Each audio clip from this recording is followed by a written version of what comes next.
सर्व पत्रकार बंधू भगिनींचं या ठिकाणी स्वागत करतो.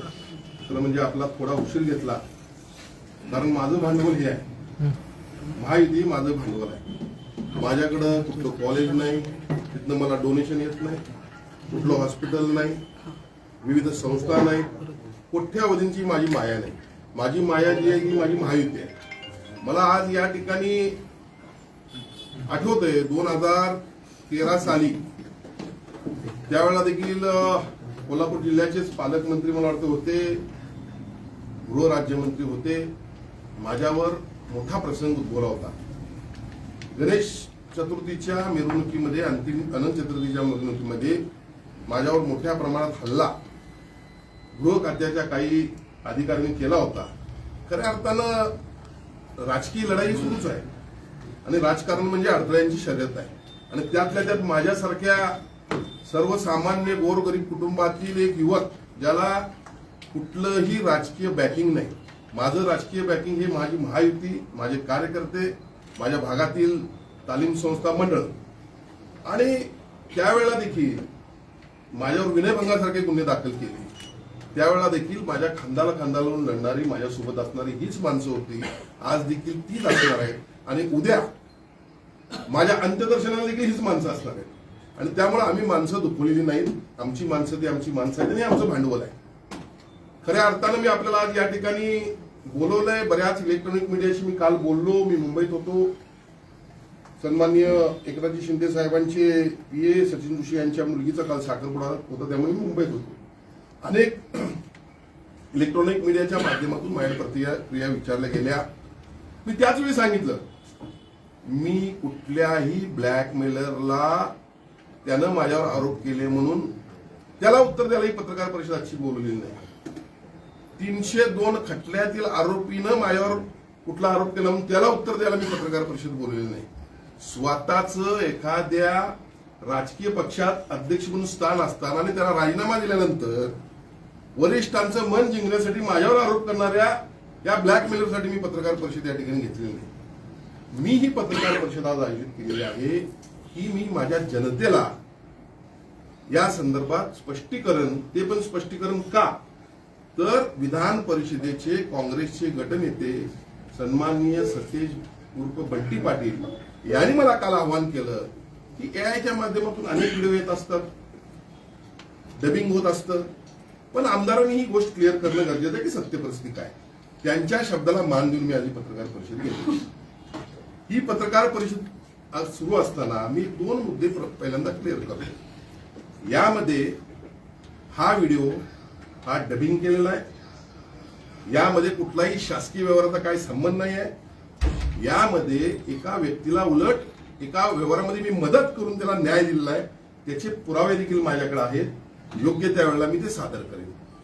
महत्वाचा माझा दुसरा प्रश्न असा आहे की माझा, ठीक आहे, माझी काळजी सतेज पाटलांनी फार घेतली काल, मी त्यांचे आभार व्यक्त करतो, पण माझा त्यांना देखील सवाल आहे. बघा, माझ्या विधानसभेच्या निवडणुकीमध्ये देखील पेन ड्राईव्ह घराघरात वाटली गेली, खोटी पुस्तकं वाटली गेली, व्यंगचित्र काढून वाटली गेली, पण मी कोल्हापूर शहरामध्ये इतिहास घडवला. मतदारांची मी मनपूर्वक आभार व्यक्त करतो. त्यांचा आशीर्वाद माझ्या पाठीशी राहिला. 30,000च्या वरती मतांनी मला महायुतीच्या मतदारांनी निवडून दिले. पहिल्यांदा शहरातून हॅट्रिक करणारा मी ठरलो. हे सगळं होत असताना त्यावेळी देखील माझ्यावर अशाच पद्धतीचे आरोप झाले. बघा, त्यानंतर आम्ही 10-0 विधानसभा जिंकली, जिल्हा परिषद जिंकली, नगरपालिका जिंकल्या.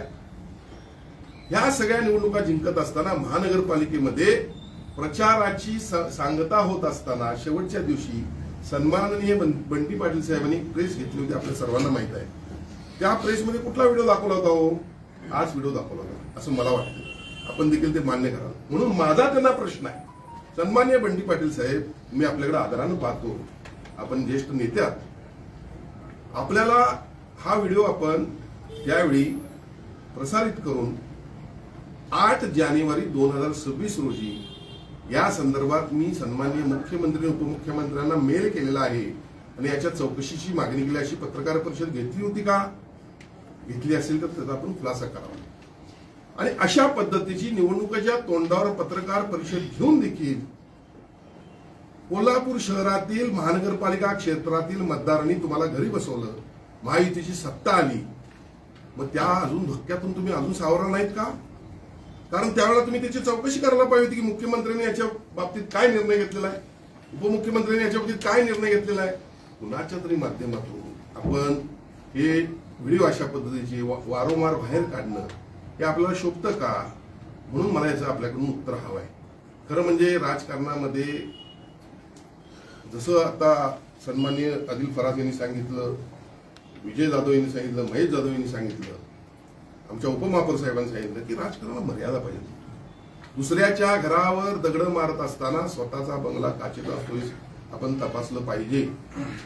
खरं म्हणजे मला या खोलात जायचं नाही. माझ्याकडे अनेक गोष्टी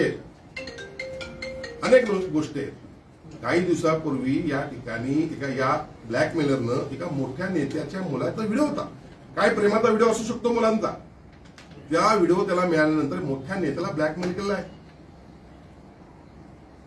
धक्कादायक गोष्ट तुम्हाला सांगतो, असे हे ब्लॅकमेलर या शहरामध्ये निर्माण होऊन द्यायचे आहेत का? खऱ्या अर्थानं मी जास्त या नालायक लोक या माणसावर बोलू इच्छित नाही, पण निश्चितपणे बंटी पाटील साहेब, आपण एक सभ्य राजकारणी आहात. सातत्यानं तेच व्हिडिओ आपण समोर आणायचे, आमची बदनामी करायची, हे तुम्हाला शोभतं का? तुमच्या बाबतीत देखील अनेक प्रकरणं आमच्याकडे येत असतात, अनेक व्हिडिओ असतात, पण निश्चितपणे या गोष्टीचा सभ्य राजकारण्यांनी विचार करणं गरजेचं. आणि दुर्दैवानं असं आहे की खोटे व्हिडिओ हे फास्ट पळत असतात. खोटे व्हिडिओ फास्ट कसे पळतात तुम्ही म्हणाल, खोटे कसे? अजित दादांनी सुप्रिया सुळेंच्या मुलीला जो आशीर्वाद दिला त्याचा व्हिडिओ तुम्ही ऐकला का? ऐकला ना? डबिंग काही करू शकतो. यामध्ये मी सायबर क्राईमला याची तक्रार दिलेली आहे आणि हा व्हिडिओ कुणी केला, कसा केला, याच्यावरती कारवाई झाली पाहिजे, ही माझी भूमिका आहे.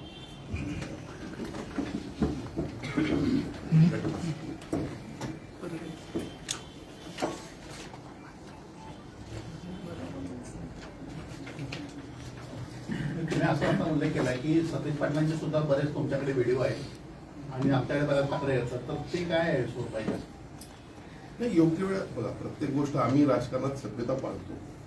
एखाद्याच्या घरच्या मुलांच्या प्रमाणे आम्ही जात नाही. आणि सांगायचंच म्हटलं तर बरंच सांगू शकतो. अनेकांच्यावर रेपचे गुन्हे दाखल झालेले आहेत, आम्ही नाही केला सर. घरगुती घरापर्यंत पोचायचं नसतं. मुलं ही आपल्याला समान असतात सगळ्यांची मुलं. एखाद्या वेळेला एखादी चूक झाली असली तर आपण राजकारणाचा वापर करून त्याला बदनाम करणं हे अतिशय वाईट आहे. त्याला सुधारण्याची संधी द्यायची असती, मुलांची जीवनाची सुरुवात झाली असती. एखाद्या वेळेला चूक जर झाली असली तर आम्ही अशा पद्धतीचं राजकारणच केलं नाही. आणि त्यामुळं या त्यावेळी योग्य वेळी जर त्यांच्याकडून जर अशीच भावना जर आमच्या विरोधात जर काम करणार ते असतील तर आमचं देखील पुढच्या काळात असंच वागणं राहील. कौटुंबिक वैयक्तिक पेक्षा सार्वजनिक व्यवहारातले असे काय तुमच्याकडे आले का? हे बघा, हे मी आता जास्त बोलणं उचित नाही आहे. हे आपल्याला पण सगळ्यांना माहित आहे. टोलची पावती कुणी फाडल्या तर त्यात गेलं तर बरंच मला काढता येते. थेट पाईपलाईनची परिस्थिती काय आहे सगळ्यात नाही. मला यामध्ये राजकारणामध्ये सभ्यता ठेवूनच पुढे जायचं आहे. आम्हाला तर जबाबदारी आहे. आज मी देशाचे पंतप्रधान नरेंद्रभाई मोदी यांचं स्वप्न आहे देशाला महासत्ता बनवण्याचं, त्यासाठी राज्यामध्ये काम करतोय. या राज्याची इकॉनॉमी 2047 साली $5 ट्रिलियन झाली पाहिजे यासाठी आम्ही प्रयत्न करतोय. कोल्हापूर शहरासाठी विविध प्रकल्प आपण आणलेले आहेत. सर्किट बेंच तुम्ही आणला का? नाही आणला. कन्व्हेन्शन सेंटर मी आणलं, IT पार्क मी आणला, हद्दवाढीचा विषय आहे, आई अंबाबाई तीर्थक्षेत्र आहे, लवकरच रंकाळ्यामध्ये आता फाउंटन बसेल. आज रंकाळ्याची परिस्थिती काय, पूर्वी काय हॉस्पिटल होतं, जवळपास 1200 बेडचं हॉस्पिटल आम्ही आणलं. कोल्हापूर शहर आणि जिल्ह्यातल्या परिसराचा विकास केल्यानंतर या जिल्ह्यातील नागरिकांनी ठरवलं ना हद्दपार करायचं. लक्षात घ्या, 10 पैकी 10 सीट. बघा, श्रीमंत छत्रपती शाहू महाराजांचा विजय मी आजही म्हणतो आणि त्या निकाला दिवशी म्हणलो होतो, हा त्यांच्या व्यक्तिमत्वाचा विजय आहे, काँग्रेसचा विजय नाही आहे.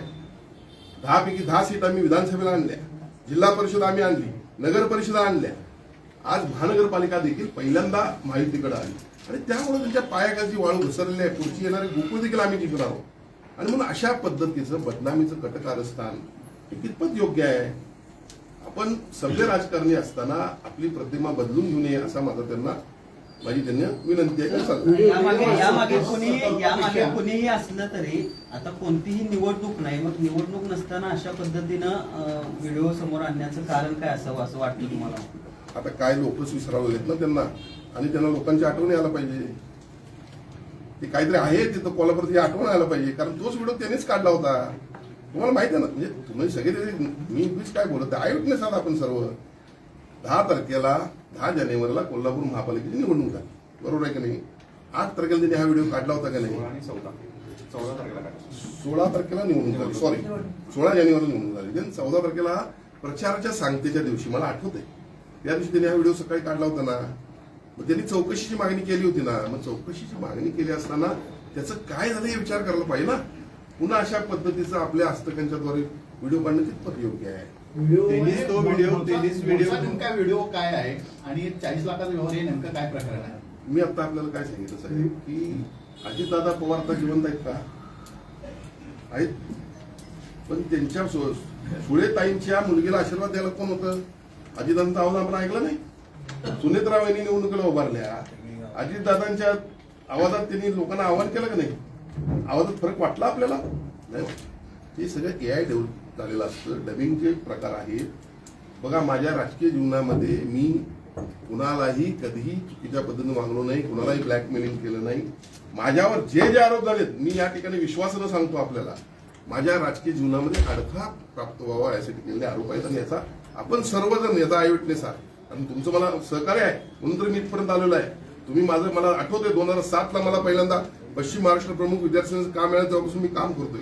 कुणासाठी काम केलं मी रस्त्यावर उतरलो, फेरीवाल्यासाठी उतरलो, रिक्षावाल्यासाठी उतरलो, पाणीपट्टी वाढायला नाही पाहिजे म्हणून उतरलो, घरफळा वाढला नाही पाहिजे म्हणून उतरलो. मी आमदार असताना सातत्यानं 5 वर्ष रस्त्यावर होतो, पुढचे 5 वर्ष रस्त्यावर होतो.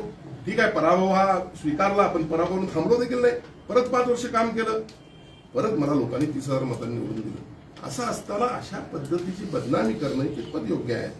आणि म्हणून हे सगळं षडयंत्र जे आहे, बघा, जनता मतदार सुज्ञ हे सगळं कळत असतं. लोकांच्यातूनच अनेक प्रतिक्रिया आपल्याला देखील मिळत असतील, आणि हे सगळं कुठेतरी थांबलं पाहिजे अशी माझी अपेक्षा आहे. परत या गोष्टीला मी त्यांनी काही आरोप करून त्याला उत्तर देणार नाही. खरं म्हणजे मी त्यांनी आव्हान केलं म्हणून उत्तर द्यायला द्या.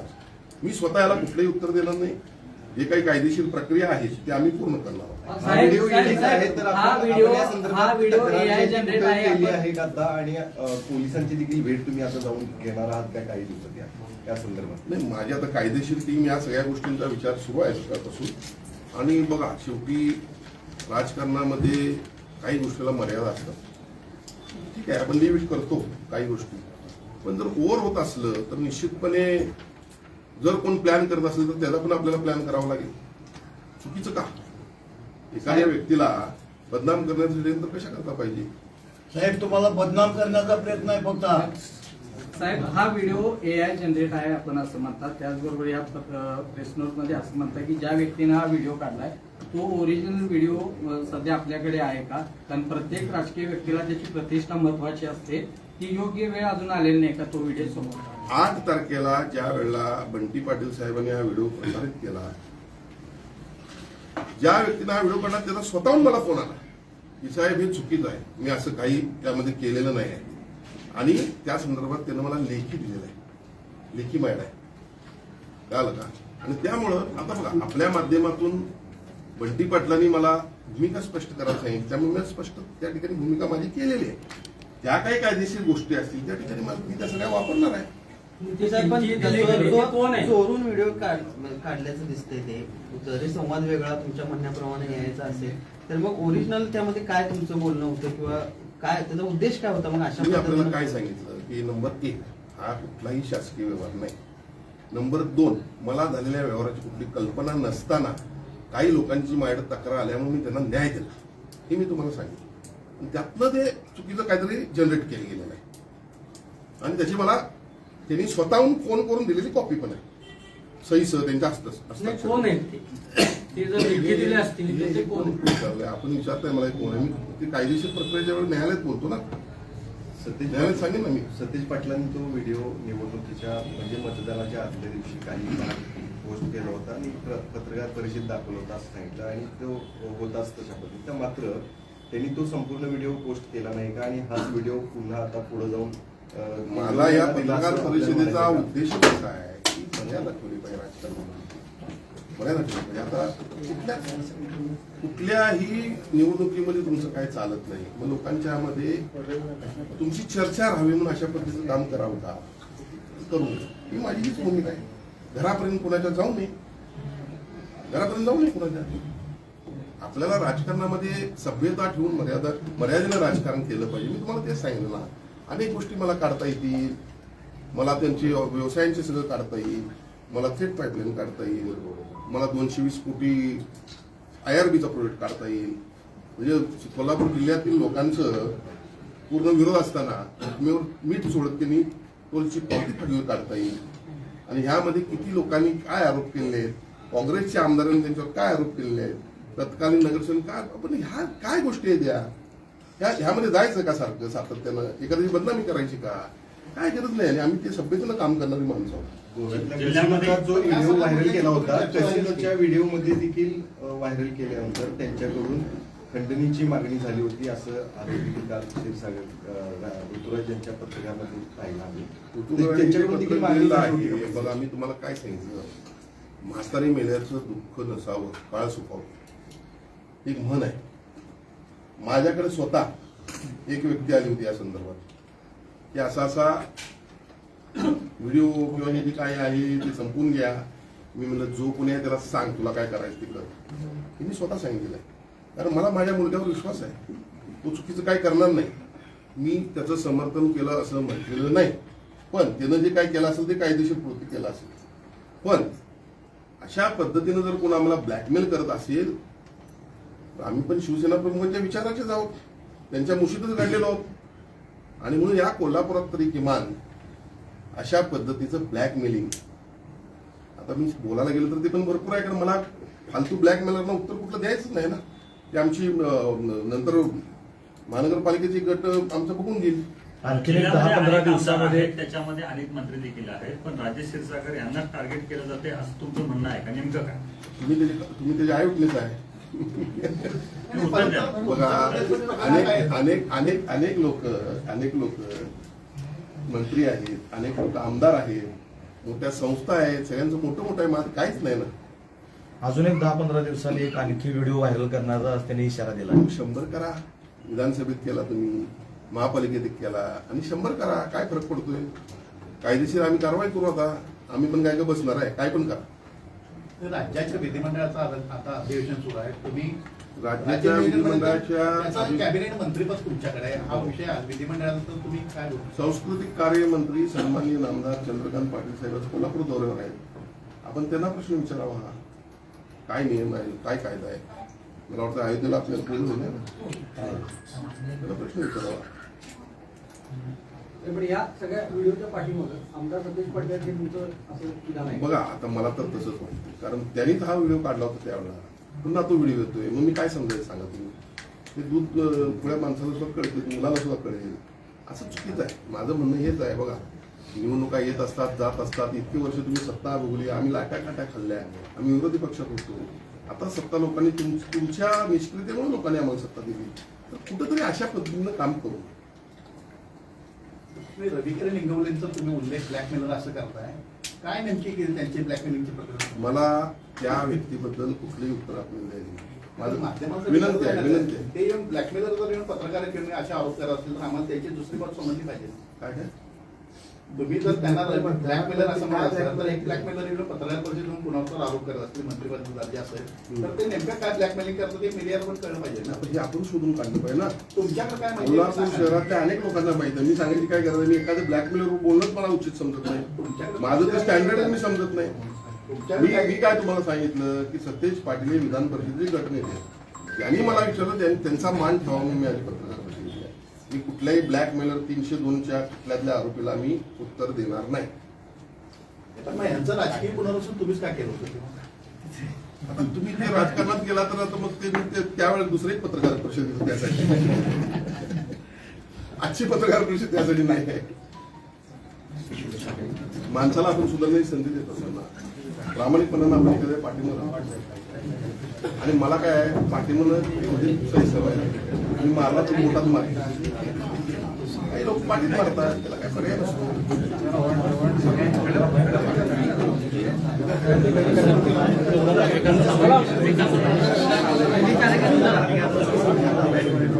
कलरवर आता मी काय मित्रा